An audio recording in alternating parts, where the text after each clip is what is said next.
nosotros hoy nos vamos a centrar en el versículo 1. Si usted ahí lo tiene en su Biblia, la versión de la Reina Valera comienza diciendo, y Él, Dios el Padre, del cual estábamos hablando en el finales del capítulo 1, Dios el Padre nos dio vida a ustedes, dice Pablo a los Efesios, cuando ustedes estaban muertos en delitos y pecados. El apóstol Pablo, cuando él escribe la carta a los Efesios, ustedes recuerdan que eso fue aproximadamente en el año 60-62, casi un poco antes de su muerte.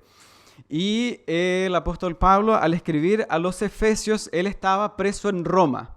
Pablo había deseado llegar a Roma y llegó encarcelado a Roma por causa de los judíos. Pablo había predicado el evangelio a los gentiles y por esa causa los judíos, con mucho odio por causa de la predicación del evangelio, toman a Pablo y lo prenden finalmente en Jerusalén y luego es llevado finalmente a una cárcel en Roma. Nosotros, amados hermanos, cuando pasamos por tribulaciones, no la deseche en su vida. El hecho de que Pablo haya estado preso en Roma era una catástrofe para los cristianos en aquel momento, pensando humanamente, porque el líder de la iglesia cristiana estaba preso. Sin embargo, en la cárcel, Pablo escribe una de las más preciosas cartas que usted tiene en el Nuevo Testamento. Pablo, cuando estuvo preso en Roma, escribió la carta a los Efesios, escribió también carta a los Colosenses y algunas otras también en sus prisiones, que son casi que la bandera del evangelio que usted tiene en el Nuevo Testamento. Y cuando Pablo escribe a los Efesios, él estaba preso y aún así nosotros hasta el día de hoy tenemos grandes beneficios por lo que él escribió estando en la cárcel. Por tanto, no deseche el sufrimiento. El sufrimiento de la vida del cristiano no es la peor noticia, sino que Dios obra aún cuando nosotros estamos pasando los peores momentos de nuestra vida. Y Pablo, estando en la cárcel, él piensa en los efesios, porque los efesios, él no era como los romanos, a los cuales nunca había conocido la iglesia que se estaba plantando en Roma, sino que a los efesios los conocía muy bien.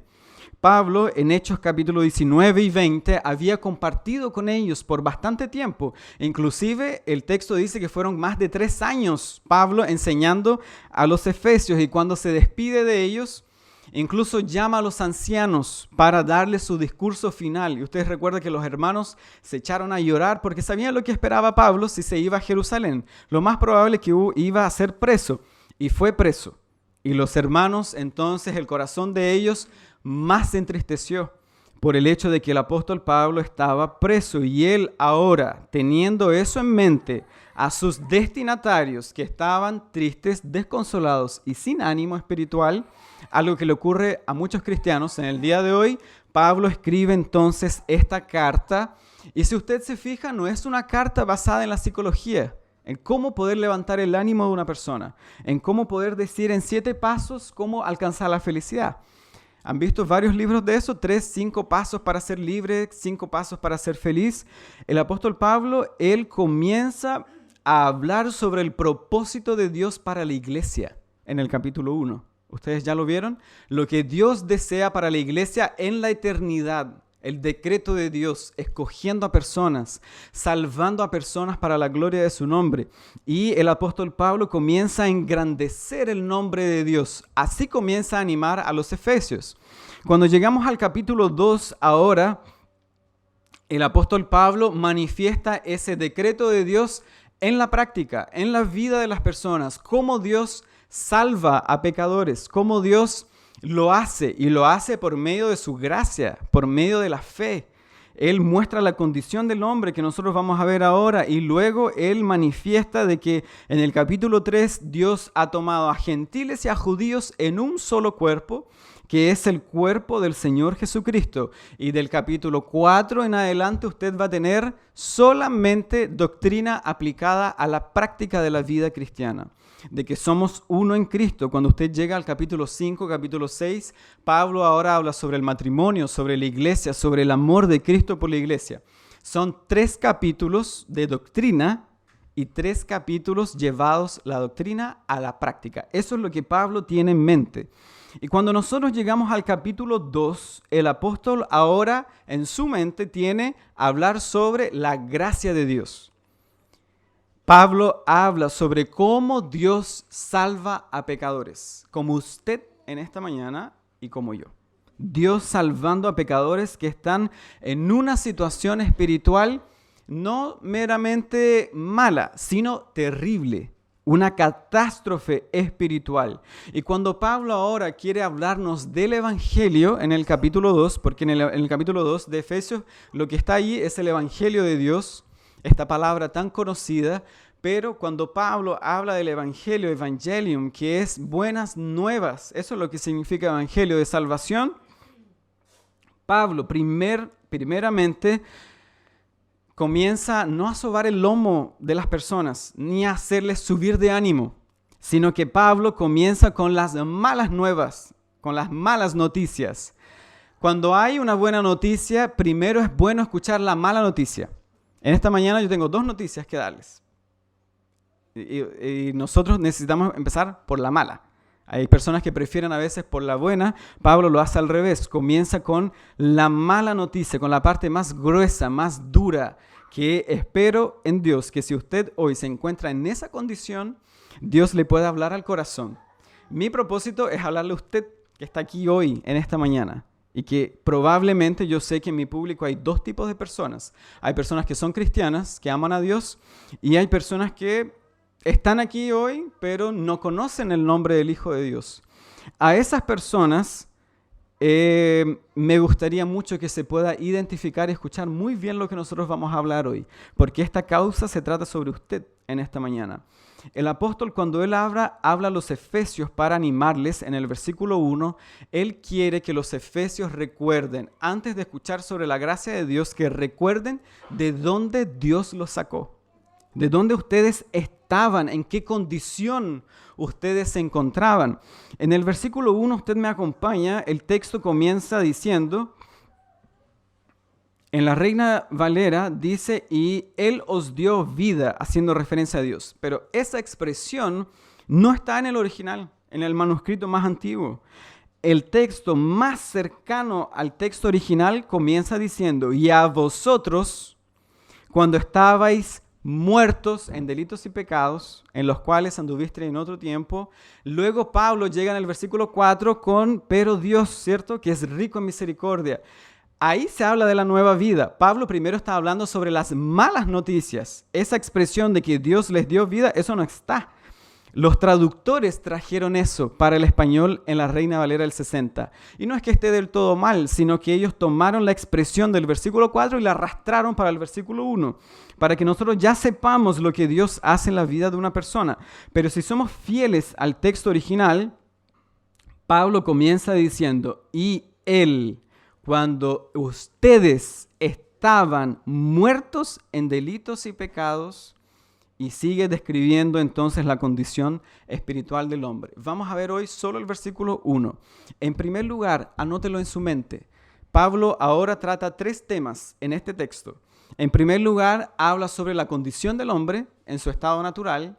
En segundo lugar, el apóstol Pablo habla sobre cuál es esa condición, que no es de vida, ni siquiera es parcial, es una vida, vida para el pecado y muerte para con Dios. Y en tercer lugar, ¿cuál es la causa de esa condición? ¿Qué es lo que provocó esa condición? En primer lugar, el apóstol Pablo dice que ellos estaban muertos, si usted se da cuenta. Pero el estar muerto, ¿en qué sentido? Porque usted me podría decir, yo estoy más vivo que nunca. Tengo mis facultades, mi pensamiento, yo interactúo, mi vecino no es cristiano y él no está muerto, está vivo. ¿En qué sentido el apóstol Pablo dice de que ellos estaban muertos? Ellos estaban muertos en una mortandad espiritual. Es un estado de muerte. Anote eso ahí en su mente, en su cabeza, escríbalo. Es una condición de muerte. El hombre en estado de pecado, él está en esta condición de muerte espiritual. Observe, no es enfermedad espiritual. El hombre no está medio muerto. Vivo en un sentido para con Dios, no lo quiere. El hombre está muerto, no hay vida en él. Este es el estado en el cual se encuentra el hombre. Observe que este estado no es un pecado en específico. No es que usted cometió ciertas cosas y por eso está en pecado. Las personas dicen, es que él mató, pobre de él, porque es un homicida. Es una persona que no es digna del Señor. Esa no es lo que Pablo está diciendo. No son pecados específicos. No es no haber robado. Ustedes han escuchado personas que dicen, pero es que yo no soy malo.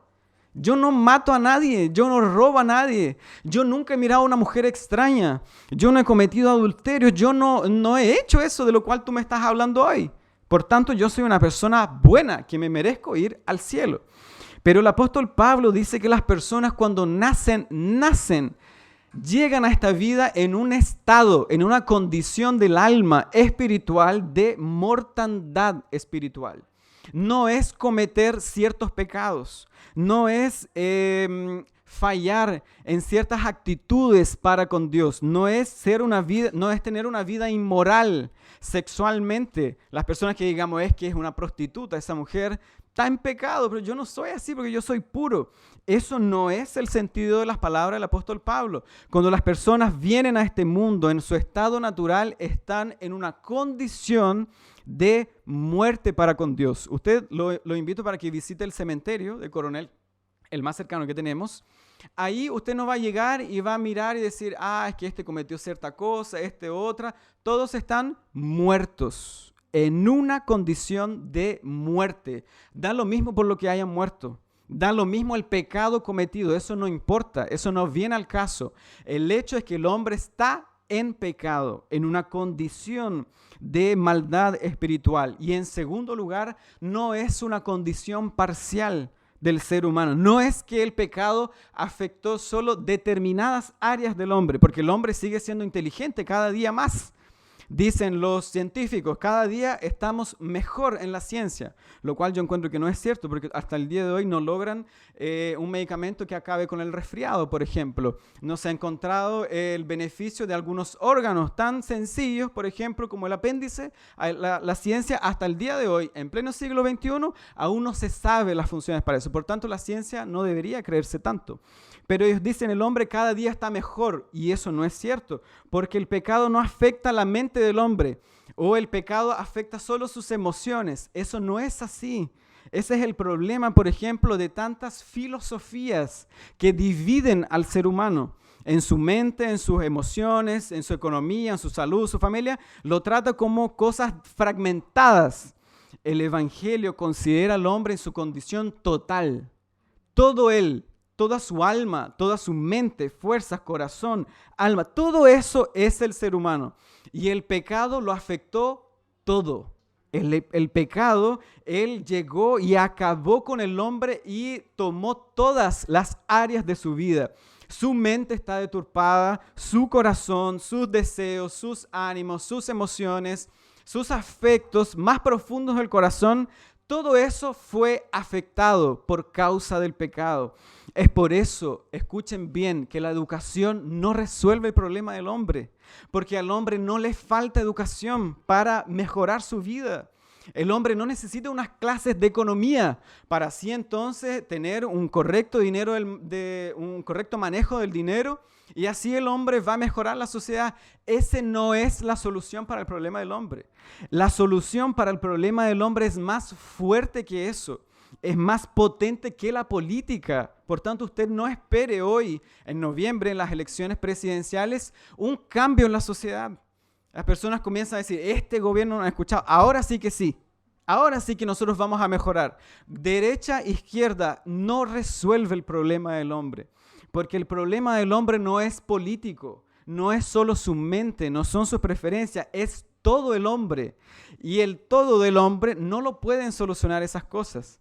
La universidad no puede solucionar el problema del hombre, porque usted da educación al hombre y el hombre está peor que nunca. Estamos peor que hace 200 años atrás. Cada vez más educación y el hombre está más afectado en su mente, en su ser interior. Porque eso no soluciona el problema del hombre. Y en esta condición, si usted se da cuenta, esta condición de pecado no es de un grupo de personas. El apóstol Pablo, cuando él dice, y vosotros, ustedes estaban muertos en sus delitos y pecados, usted podría decir, ¿y el apóstol Pablo no lo estaba? Porque él habla de ustedes. Ustedes estaban muertos en delitos y pecados. Pero cuando usted llega al versículo 3, usted comienza a ver que el apóstol Pablo, él está pintando este cuadro de la historia del hombre y de repente él va y él se incluye en el cuadro. Él comienza a decir, por ejemplo, entre los cuales todos nosotros vivimos en otro tiempo. El apóstol Pablo no está en una condición superior a nosotros en el cual no tiene pecado.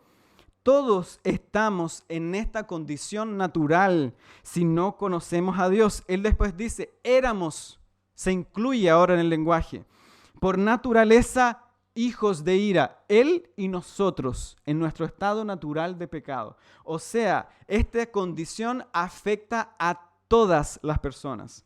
No importa si es rico, no importa si es pobre, no importa la educación, no importa los dones, los talentos que pueda tener de una forma común. El pecado afecta a todas las personas, de diferentes nacionalidades, de diferentes idiomas. Donde usted vaya al campo, a lo más lejano, esa persona que está allá nació en pecado. Aunque haya nacido en la iglesia, aunque haya nacido en el templo, eso no importa nada, porque Nicodemo era un líder religioso y Nicodemo estaba muerto en sus delitos y pecados. Ni siquiera sabía lo que era el nuevo nacimiento. Ni siquiera tenía una comprensión más profunda del pecado. Nicodemo no entendía nada. Y cuando Jesús le dice que tenía que nacer de nuevo, observe su ignorancia espiritual. Él dice, ¿cómo yo, siendo viejo, voy a nacer de nuevo si mi madre, lo más probable es que estuviese muerta? Voy a sacar a mi madre del cementerio y volver a nacer. Es una locura. El hombre religioso, rico, pobre, con dinero, sin dinero, con estudio, sin estudio, no importa dónde haya nacido, todos nacemos en esta condición de pecado, de apatía espiritual, sin deseos por Dios. Si usted es cristiano y usted tiene un hijo, su hijo nace en esta condición. La gracia no pasa de padres a hijos como el pecado. Los hijos nacen en pecado. En cierta oportunidad yo estaba con el pastor Miguel, cuando todavía yo era mucho más joven, en Coronel. Nos encontramos en cierta oportunidad con una hermana cristiana muy buena de otra iglesia bautista aquí en Coronel, y ella nos pidió, me suplicaba, por favor invite a mi hijo a la iglesia, porque mi hijo no quiere ir a mi iglesia, decía ella, pero el chico es tan bueno, es tan buena persona, pero le falta algo. Quizás en la iglesia de ustedes que tienen más jóvenes, tal vez mi hijo va a querer ir porque él necesita, ustedes tienen reunión de jóvenes, eso le va a hacer bien. Eso no resuelve el problema del hombre, porque el problema del hombre no es venir acá, no es de que sus padres sean cristianos. Los padres tienen esta concepción como que mi hijo en verdad tiene un plus adicional. Mi hijo no es tan así como dice la palabra de Dios, de muerto en un estado de pecado, pero esto afecta a todas las personas. Hijos de cristianos, nietos de cristianos, todos nacemos en esta condición de pecado. En primer lugar, entonces el apóstol Pablo dice, todos en estado natural, todo nacido de Adán, todo hijo de Eva, como dicen las crónicas de Narnia, todos los hijos de Eva están muertos en sus delitos y pecados. No hay escapatoria. No hay uno solo, dice el apóstol Pablo, que no se haya descarriado. Ni siquiera uno que busque a Dios. En Romanos capítulo 2, capítulo 3, usted va a leer en el capítulo 1, no hay quien quiera a Dios. No hay quien quiera buscarle. No lo hay. Todos nos desviamos como corderos, ovejas, cada uno por su lado. Todos nos descarriamos de los caminos del Señor. No hay uno solo que no esté en esa condición. Pero ahora, en segundo lugar, esta condición, ¿cuál es esta condición? Hablamos que el hombre está en una condición, en un estado espiritual cuando nace, pero ¿condición espiritual de qué? Observe en el versículo 1, el apóstol Pablo dice, ustedes estaban en una condición, en un estado de mortandad. Ustedes estaban muertos espiritualmente. Ustedes, la palabra que se usa ahí en el griego es muy fuerte, no es una enfermedad. no es un mero estado pasajero, no es una mero resfriado, una mera gripe. La palabra griega es necros, de donde viene necros, necrosidad, de algún tejido que está necrótico. Todos aquellos que son de la salud saben que cuando nosotros nos deparamos con una herida terrible, el peor estado es necrosis. No hay nada de qué hacer en ese estado. Cuando nosotros vemos tejidos, órganos, músculos, yo toda esta semana pasada lo único que vi fue eso, de forma providencial, y cada vez me daba más vuelta en mi mente eso. O sea, habían personas, chicos, por los cuales yo le pedía oración en la semana, que sus músculos estaban sin vida. Incluso el color que toma no es rosado como un músculo sano, es un músculo negro. No hay vida, no hay vitalización, no hay vida, no hay ningún deseo de que la sangre pase por ahí y revitalice esos órganos. Están muertos. No hay vida, no cumple su función. Un órgano, un tejido que está necrótico, negro, de muerte, no sirve para nada. No sirve para nada, no tiene función. Su estado es irreversible, no hay forma de regenerar eso. Es muy difícil. Lo más probable es que haya que sacar ese tejido. Las personas que sufren de una diabetes más prolongada, más severa, comienzan con pie diabético, comienzan con heridas necróticas. Cuando un tejido, un dedo, está necrótico, hay que sacarlo. Ya no sirve para nada.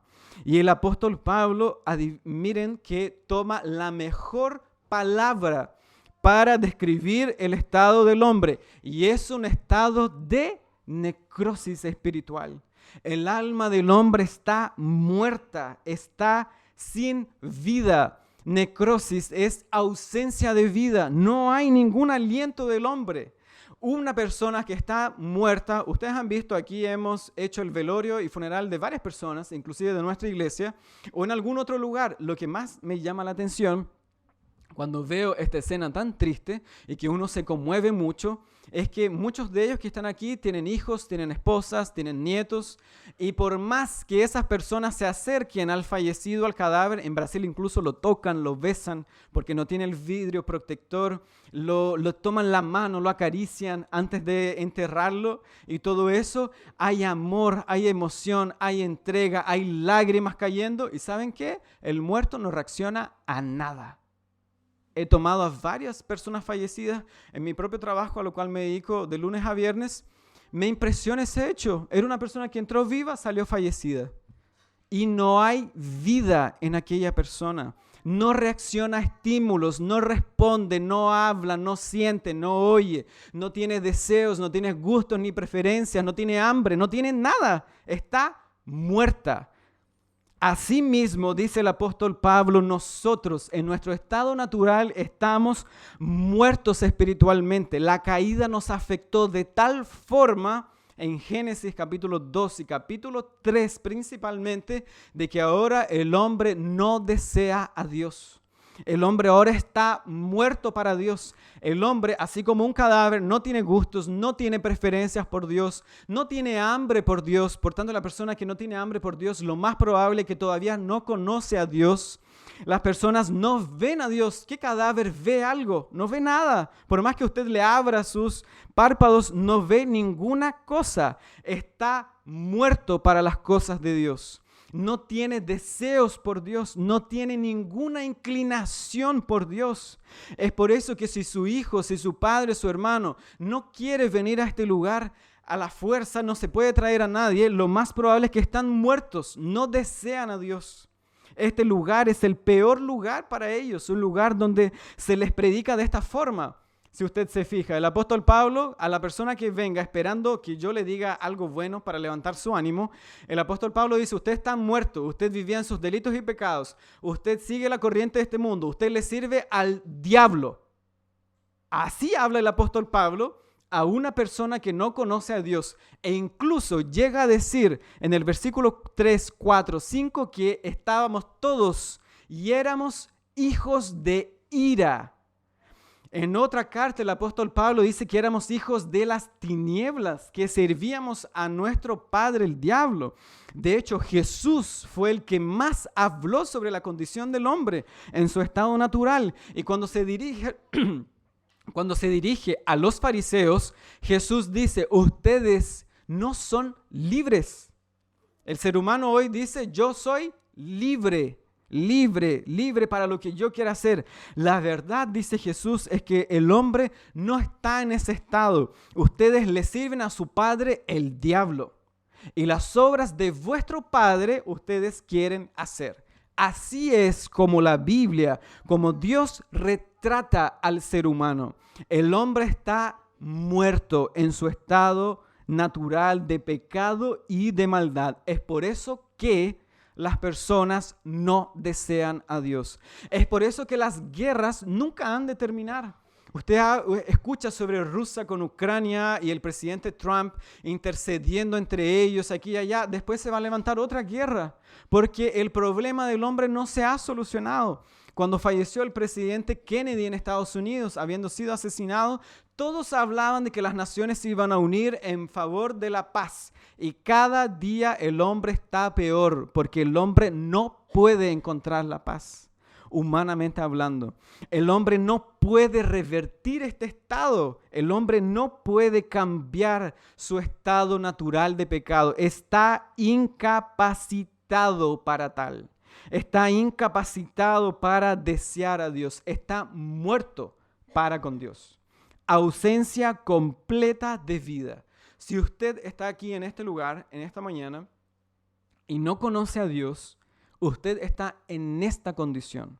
Muerto, sin vida. Y a todos los muertos, espiritualmente hablando, Dios ha prometido condenarlos para siempre. Porque usted está muerto para con Dios, porque usted no desea a Dios. ¿Y saben qué? En tercer y último lugar, ¿cuál es la causa de esta condición de mortandad, de muerte espiritual? ¿Qué fue lo que produjo esto? Esa es la pregunta. Porque hubo una vez en que el hombre no era así en el jardín del Edén.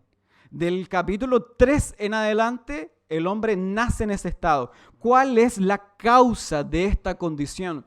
Y usted la tiene en nuestro mismo texto, en el versículo 1. La otra mejor traducción de la Nueva Traducción Viviente, por ejemplo, dice, cuando ustedes estaban muertos a causa de vuestros delitos o transgresiones y pecados.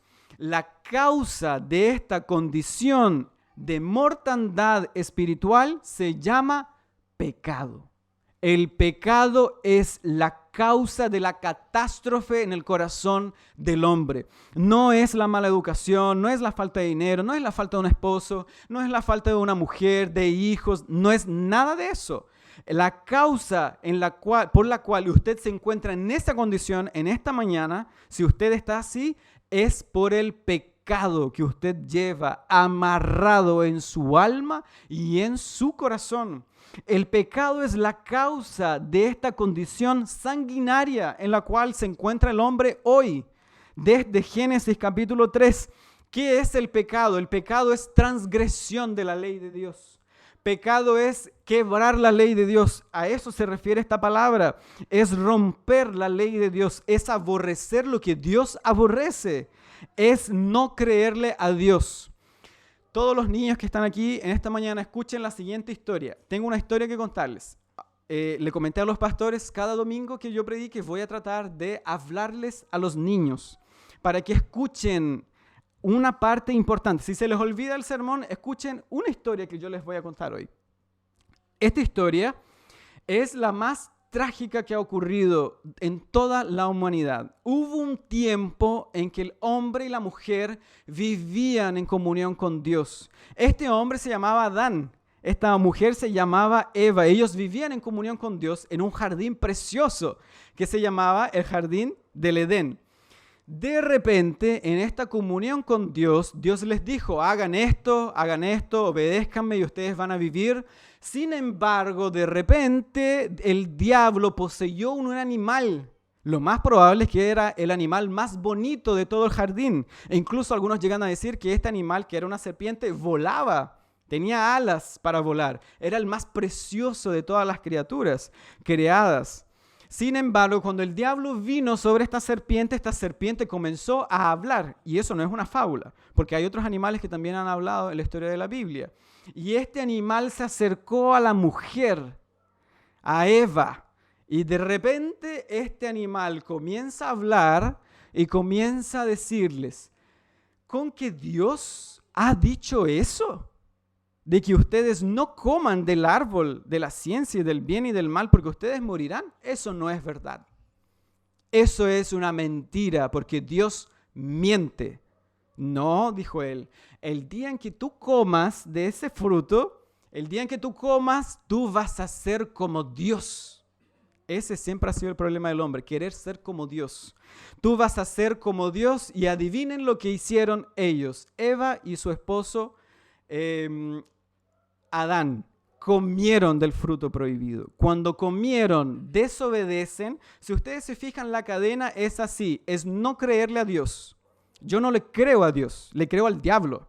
Ese es el gran asunto teológico de Génesis capítulo 2, capítulo 3. ¿A quién le crees tú? ¿A quién le crees tú en esta mañana? ¿Tú le crees al diablo o tú le crees a Dios? No hay otra alternativa. Y Adán y Eva prefirieron creerle al diablo. Y entonces cuando no le creen a Dios, cuando le desobedecen, se rebelan en contra de Dios.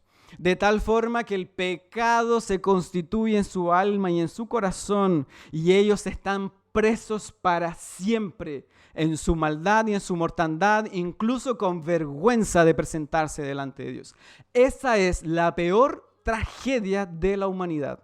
No hay una historia tan terrible como la que ocurrió en el jardín del Edén. Y ellos pecaron y ellos cayeron. Y de ahí para adelante Dios dijo, todos los que nazcan de Eva nacen en un estado de muerte espiritual. Ya no hay comunión con Dios, la comunión se quiebra, se partió por la mitad. De hecho, del jardín que yo les contaba, fueron expulsados para siempre. Y el jardín desapareció. El hombre ya no tiene más comunión con Dios. El hombre ahora nace en este estado de pecado. Y en este estado, el hombre no es un agente pasivo. El hombre es un agente activo de diferentes formas. Hay gente que le dice, que yo no quiero hoy. Mira, me alegro por ti, muy bueno que tú busques al Señor, pero a mí déjamelo para mañana. Eso es rechazar a Dios y a su mensaje. Hay otros que dicen, lo que pasa es que tengo algo que hacer hoy día, entonces no puedo acudir a escuchar la predicación. Eso es rechazar el mensaje. Y hay otros que, si usted se descuida, le puede abofetear por causa del evangelio. Son diferentes formas de rechazar el mensaje, porque el hombre ahora, escuchen bien, abomina a Dios. El hombre ahora no está solo distante de Dios, pobrecito. El hombre se ha tornado enemigo de Dios. El hombre ahora que antes vivía para su gloria, el hombre ahora vive para sí mismo. El hombre ahora ama a sí mismo en vez de amar a Dios. El hombre en vez de amar a su prójimo lo odia, lo aborrece, lo abomina. El hombre ahora está lleno en vez de paz y comunión con Dios y de bienestar espiritual. El hombre ahora está lleno de orgullo, de soberbia, de engaño, de mentira, de los deseos de la carne, los deseos de los ojos, la vanagloria de esta vida. El apóstol Pablo lo describe en Gálatas como la ira, los rencores, el homicidio, las idolatrías, hechicerías, contiendas, divisiones, borracheras, orgías. En todo eso el ser humano ahora está envuelto. Y eso no es algo que venga de fuera hacia adentro, eso brota del corazón del hombre. Jesús dijo, todo eso sale del corazón del hombre. Los malos pensamientos, los malos deseos, las divisiones vienen de dentro del corazón del hombre. Antes vino por fuera, ahora le brota al corazón del hombre. Toda la maldad, la destrucción, todo el no querer a Dios viene de dentro del hombre. Es por eso que Calvino dijo que el hombre ahora fabrica el mal. El hombre de su propio corazón es una fábrica, no de chocolate, no de dulzura, sino de pecado, de amargura y de iniquidad. Esa es la condición en la cual se encuentra el hombre. Se cuenta la historia de dos cazadores que un día se pusieron de acuerdo y como que a un club de campo fueron a cazar un conejo. ¿Y saben lo que ocurrió? Para ilustrar lo que ocurrió con la entrada del pecado, se terminaron matando ellos dos. y no al conejo. Esa es la condición del hombre. El hombre erró al blanco. El hombre erró en su objetivo de glorificar a Dios. El hombre se desvió de eso. Y ahora el hombre, en vez de matar al conejo, mata a su prójimo que está al lado. Esa es la condición en la cual se encuentran las personas. Y en tercer y último lugar, para terminar, casi, antes de pasar a las explicaciones prácticas, este estado terrible que se llama pecado esclaviza a las personas. Las personas ahora son esclavas del pecado. El hombre no es libre. El hombre ahora ya no tiene parcialmente una inclinación por querer a Dios. No, el hombre ahora es esclavo del pecado. El hombre perdió la libertad que tenía en el jardín del Edén. El hombre ahora está atado al pecado, le sirve al diablo. El hombre le sirve al reino de las tinieblas y no puede salir de ese estado humanamente hablando. El hombre no puede solucionar su problema. Es por eso que las personas que dicen que yo no puedo dejar el pecado, no puedo dejar este hombre que es pecador siendo ella cristiana, no puedo dejar la pornografía, no puedo dejar la bebida, no puede nunca, aunque quiera hacerlo, porque el hombre está incapacitado para hacerlo. El hombre no tiene armas para luchar contra el pecado. El hombre no tiene forma alguna para zafarse de ese estado, naturalmente hablando. El hombre no puede, no quiere además. Las personas no son rehenes a su pecado y yo quería, una vez una compañera en el liceo, me acuerdo, cuando yo le hablaba de esto, me decía, es que me gustaría salir de este estado, pero no puedo, no logro salir de este estado. Lo más probable es que no quería, porque habían cosas que ella no quería dejar. Hay personas que dicen, voy a la iglesia, pero el problema es que tengo que entregarlo todo por el Señor Jesucristo. Y hay cosas en mi vida que yo no transo, porque yo no logro dejar las malas amistades, los juegos, el azar y todas esas cosas. No puedo. Las personas no quieren a Dios. No quieren venir a Él. El hombre ama el pecado. No es una condición para él de amargura. El hombre piensa que el hombre está en su esplendor máximo cuando está en pecado.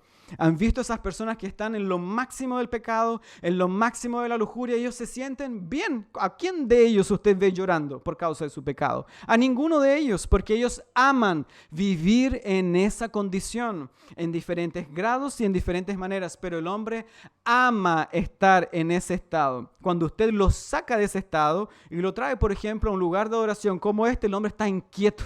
El hombre no le gusta, estoy incómodo. Están hablando de mí. Quizás alguien le contó de mi vida porque por eso me está hablando y atacando tanto. Me incomoda este lugar porque el hombre no quiere a Dios. Las cosas de Dios para el hombre natural le son locura. No las puede entender, no las puede comprender porque esto se ha de discernir espiritualmente, dice el apóstol Pablo. Entonces, el hombre natural en su estado de pecado es una condición de pecado, de mortandad que causa la muerte espiritual. El hombre no puede venir a Dios. Y escuchen bien, si usted no entiende esta doctrina, usted no va a entender nada más adelante. Esto es el inicio de la doctrina cristiana. Usted debe entender el estado en el cual se encuentra una persona. Tiene que comprender esto porque si no usted va a llegar más adelante en su vida cristiana y va a decir, ¿por qué no soy perfecto? ¿Por qué hay problemas en la iglesia? Si la iglesia debería ser casi que el cielo aquí en la tierra. ¿Por qué? Porque aquí somos una comunidad de pecadores. El pecado todavía está presente en mi alma. ¿Por qué mi hijo no quiere venir a este lugar? Porque su hijo está en pecado. No está enfermo espiritualmente, él está muerto, él no tiene deseos por Dios. Cuando usted ve al mundo en la situación que está actualmente, si usted entiende esta doctrina, usted va a entender la condición en la cual se encuentra el mundo. De que la política no resuelve el problema del hombre, que no es la universidad, que no es la educación, que las naciones no se van a unir como hermanas. Nada de eso, la paz no está progresando. Cuando la gente dice, oremos por Israel, por la paz de Israel, eso no va a ocurrir nunca, mientras el hombre esté en guerra con Dios. Cuando el hombre esté en paz con Dios, ahí las cosas van a cambiar. De lo contrario, no hay salida. De lo contrario, no hay otra oportunidad. Yo le pregunto hoy, en esta mañana, Pablo le habló a los efesios de esta forma para que ellos puedan ver, como vamos a ver en los próximos domingos, la grandeza de Dios al salvar a pecadores en esta condición. Y yo también les hablo a ustedes en esta mañana. ¿Usted sabe de lo que yo estoy hablando? ¿Usted tiene un conocimiento claro de dónde Dios le sacó a usted? Traiga eso a su memoria. Usted no era el mejor del mundo. Yo no era el mejor del mundo. Nosotros no éramos la crème de la sociedad, para nada. De hecho, si Dios lo hubiera considerado, usted y yo éramos dignos del infierno para siempre. Ninguno acá es digno de Dios. Usted puede traer a su mente su vida pasada, su vida sin Cristo, sin esperanza. Quizás, ¿dónde usted hubiese estado hoy en esta mañana? ¿Dónde estaría? ¿Dónde estaríamos si Dios no hubiese intervenido en mi vida? Vida de pecado, vida de mentira tras mentira, de iniquidad, de engaño, de maledicencia, de homicidios, de drogas, de vicios y pecados. Allá hubiésemos estado nosotros. Esta semana escuchaba de una paciente que fue a Pabellón y varios de ellos, no voy a decir ningún nombre, pero algunos son consumidores de todo. No hay excepción, de todo, absolutamente de todo. Y me acuerdo que el personal que estaba en el pabellón decía, pobrecita, ¿cómo llegar a esa situación? Yo escuchaba eso y es como que yo decía, el hombre no entiende nada porque decían, pobre de ella, ¿cómo fue a caer así, tan feo? Pobre, o sea, intentar suicidarse, los hijos lo tiene el Sename y todas esas cosas, mejor niñez hoy día, pero pobre de ella, ¿cómo fue a caer en ese estado? La verdad es que usted y yo hubiésemos estado en ese mismo estado. Todos nosotros éramos lo mismo que ellos. Las prostitutas, los borrachos y todos ellos, nosotros no éramos mejores que ellos. Nosotros no estábamos en una condición superior para que Dios haya dicho a él, este se lo merece, este merece entrar al cielo. Nada de eso. Si usted hoy se cree mejor que ellos, de los que están afuera, lo más probable es que usted no entendió nada de cómo comienza el mensaje del Evangelio con las malas noticias. ¿Usted entiende de que no hay forma de que usted se hubiera salvado por sí mismo? No hay forma. No hay ninguna oportunidad, humanamente hablando, para ser salvos por nosotros mismos. Es por eso que las personas no pueden resolver su problema espiritual. Las personas, cuando nosotros, ancianos de la iglesia, escuchamos problemas de matrimonio, problemas con los hijos, problemas aquí, allá y lo otro, la persona no puede resolver eso de forma humana. Necesita de la intervención de Dios. Usted logra comprender que esta condición es urgente, es desesperante esta condición. Si usted mira a su alrededor, las personas están en esta condición. Es probable que esté su padre en esta condición, su madre, sus hijos, sus hermanos, colegas de trabajo, familia. ¿Usted ha pensado en eso? ¿Usted considera que esta situación, observe, es grave? Esta es una situación gravísima en la cual se encuentran hombres y mujeres hoy. De tal forma que si la muerte toca la puerta y abre la puerta y se lleva a esa persona se va a ir al infierno. ¿Usted ha pensado en eso en esta mañana? Hijos, hermanos, padres, abuelos que están en esta condición y parten de este mundo, no se van a una mejor vida. Como la gente dice, se fue al descanso eterno. Se fue a la perdición eterna, a la condenación eterna. La única forma de salvarse de esta condición es el Señor Jesucristo. Las noticias no son malas y se acabó.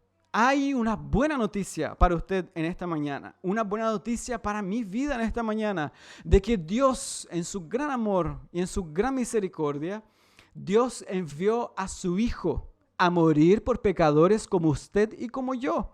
Dios envió a su Hijo, el Santo de Israel. Él era el justo. En Él no hubo pecado, no hubo engaño en su boca. Él no pecó jamás. Nadie pudo haber dicho, en Él hay pecado. Nadie pudo lanzar piedras sobre Él porque Él no tenía condición de pecado. De Él nunca salió una mentira.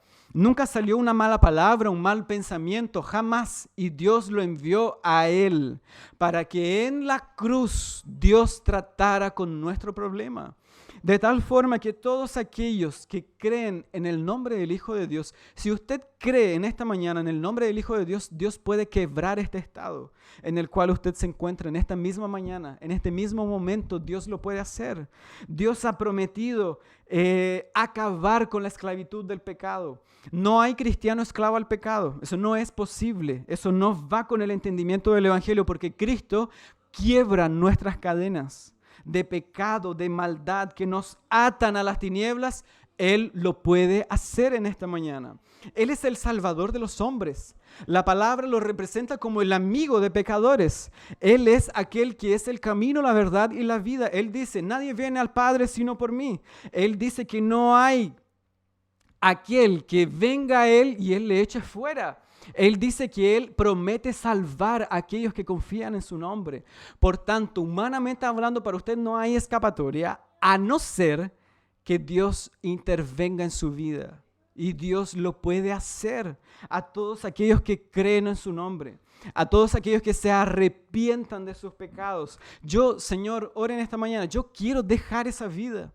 Ya basta, suficiente de una vida de pecado. Ya no puedo seguir viviendo así, sin desear a Dios. En esta mañana comprométase a lanzarse delante de Él, porque Él ha prometido salvar inclusive al peor de los pecadores, a los más malos y perversos como Saulo de Tarso, que es el apóstol Pablo que está escribiendo ahora. Dios lo salvó a él, perdido en sus pecados. Aborrecía a la iglesia de Dios. Cuando aún blasfemaba contra Dios y su iglesia, Dios le amó en Jesucristo. Y Cristo estaba en la cruz muriendo por Saulo de Tarso. Cristo Jesús entregándose por pecadores como usted y como yo que creen en su nombre. Él resucitó de los muertos. Él venció la muerte y la maldad para siempre y ha prometido y tiene sus brazos extendidos para recibir a pecadores en este estado. No busque a nadie más. No busque nadie más. No busque una filosofía. Los hombres viven inventando nuevas filosofías, nuevas enseñanzas. El apóstol Pablo dice que son enseñanzas huecas. No tienen sustento, no tienen firmeza, no pueden ayudarlo a usted en esta mañana porque ayudan de forma momentánea, pasajera, pero Cristo resuelve su problema para siempre y ha prometido salvar a todos aquellos que esperan en su nombre. Cuando uno escucha la mala noticia, la buena se vuelve más buena todavía. Cuando uno escucha lo amargo del pecado, el evangelio se torna dulce. Porque Cristo ha prometido, inclusive en esta mañana, venir y curar sus heridas. Las heridas causadas por el pecado, Cristo las puede sanar en esta mañana. Cristo puede hacerlo rico espiritualmente hablando. Cristo le da una vida y es una vida no pobre. Cuando nosotros vemos cristianos pobres, Cristo no vino para eso. Cristo vino para darnos una vida y una vida de plenitud. Es una vida de abundancia. Es una vida de consuelo, de ánimo, de restauración, con sufrimientos. Pues el apóstol Pablo está encarcelado. Por eso es que el evangelio de la prosperidad es tan barato en ese sentido. Y en muchos sentidos, porque no resuelve el problema del hombre. Dice, usted va a ser cristiano y usted tiene que ser feliz ahora. Y no es así. El Salmo 23, ¿qué enseña? Que aunque yo ande en valle de sombra de muerte, porque nosotros vamos a pasar por esos valles, la grandeza del evangelio está en que Él está conmigo. Vengan los valles, vengan las alturas, Cristo es mi fiel Salvador. Y Cristo ha prometido perdonar los pecados. Todas las mujeres, hombres que vengan a Él, Él promete inclusive lavarlos de sus pecados. Él promete hacernos más blancos que la nieve. Él dice, vengan a mí, vengan todos a Él hoy, en esta mañana. El mensaje es para usted. Yo no estoy hablando de los efesios, eso ya pasó. Este mensaje viene en la actualidad y se aplica a su corazón. Es con usted que yo estoy hablando. En esta mañana, Cristo puede cambiar su alma y lavar sus pecados. Ustedes ahí cuando lee Lucas 7, Lucas 8 en adelante, 13, 14, cuando vemos a estas mujeres que se acercan a Jesús y se postran delante de Él y lo único que hacen es llorar porque vienen a sus mentes sus pecados, sus iniquidades y sus maldades, y Cristo a todos ellos les perdona, los salva porque Él es un Salvador misericordioso. Él es un Salvador que es bondadoso, que es amoroso, que es compasivo, que Él es fiel. Él no hay uno que diga, no, ¿sabes qué? Para ti, es que ¿cómo? No, tú tienes que irte de acá. ¿Tú cómo? Tú vas a venir a mí. Tú eres un hipócrita en esta mañana. Tú eres cínico. Mira la vida que tú llevas, que tú tienes en esta semana. Mira los daños que tú has hecho, el pecado que tú has cometido. Esa es la voz del diablo. El diablo aleja al hombre de Dios. Y quizás le da felicidades momentáneas para que el hombre diga yo estoy bien. Pero el diablo, cuando él dice peca, pagas mañana. Puedes pagar mañana. El hombre va, peca y el diablo comienza a cobrar inmediatamente. Porque la paga del pecado es muerte. El salario del pecado es la muerte. El pecado paga con muerte espiritual. Más, dice el apóstol Pablo. Y esa es nuestra gloria de todos los cristianos. Más la dádiva de Dios es vida eterna en Jesucristo, Señor nuestro. Que Dios bendiga nuestro corazón, que Dios nos ayude a tener una comprensión clara de su evangelio. El evangelio comienza hundiendo al hombre hasta lo más profundo. Le muestra en lo cual, en el estado en el que está. Y luego el evangelio glorifica al hombre y lo coloca en los cielos, donde está sentado Cristo a la diestra del Padre y ha prometido salvar a todos los que esperan en Él.